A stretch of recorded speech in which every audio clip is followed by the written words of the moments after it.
से लाला सिंह ठाकुर की रिपोर्ट। छत्तीसगढ़ के सुप्रसिद्ध कथाकार लोक बाबू द्वारा बस्तर की सच्चाई से अवगत कराता हुआ उपन्यास बस्तर बस्तर का विमोचन भिलाई में साहित्य ज्ञाताओं के मध्य भिलाई में किया गया। इस विमोचन कार्यक्रम में अन्य प्रदेशों से भी लोग सोशल मीडिया के माध्यम से जुड़े रहे।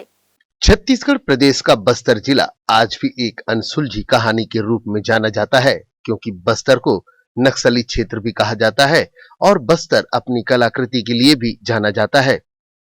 परंतु बात अगर वहां के रहवासियों की करें तो अभी तक यह एक अनसुलझी पहेली है। छत्तीसगढ़ के सुप्रसिद्ध कथाकार लोक बाबू ने बस्तर में अपनी कीमती समय को बिताया है और उनके आधार पर बस्तर में रहने वाले लोगों के जीवन की कहानी को अपने कलम के माध्यम से प्रदर्शित करने का प्रयास किया है। इसके लिए उन्होंने एक उपन्यास की रचना की जिसका नाम है बस्तर बस्तर। इस उपन्यास में बस्तर में रह रहे लोगों की पीड़ा को बखूबी कलमबंद किया गया है। बस्तर की जिंदगी को प्रदर्शित करते हुए इस उपन्यास का विमोचन भिलाई में किया गया। इस विमोचन कार्यक्रम में अन्य प्रदेश से भी लोगों ने ऑनलाइन के माध्यम से अपनी उपस्थिति दर्ज कराई।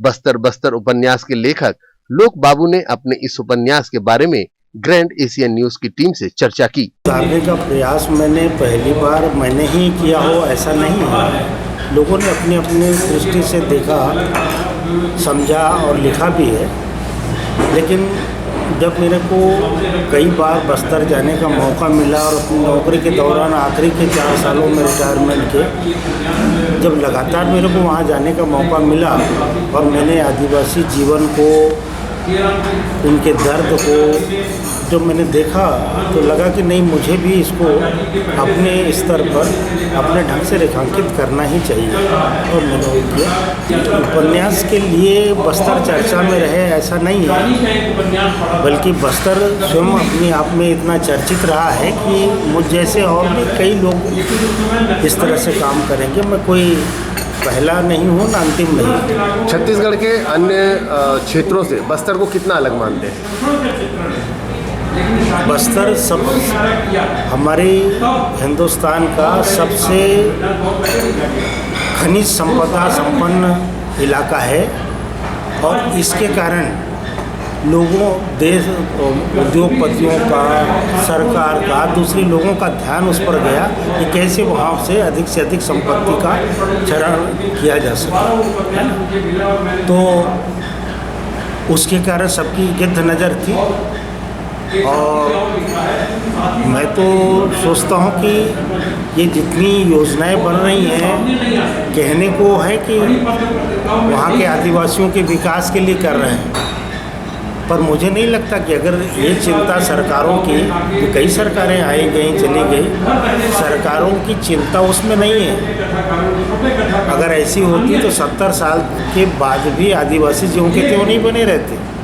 वो कहते हैं कि आदिवासियों के विकास के लिए हम अंदर जाना चाहते हैं बस्तर के, नहीं, वो अपने विकास के लिए जाना चाहते हैं। आदिवासी और उनकी ज़मीन, उनके पेड़ पौधे, उनके पहाड़ तो सिर्फ माध्यम है, वो अपने विकास के लिए जाते हैं। इसीलिए हमारी मिशनरी का, सरकारी मिशनरी का आम आदिवासियों में विश्वास नहीं है, इसलिए वो नक्सलियों उनको प्रश्रय देते, वरना नक्सलियों की क्या औकात है वहाँ बस्तर में, है ना। तो आदिवासियों के पीछे अगर नक्सली छुपे हुए हैं तो वो यही कारण है कि वो विश्वास जीत सके नक्सली, जबकि चाहिए था कि हमारा जो प्रशासन है वो विश्वास जीते।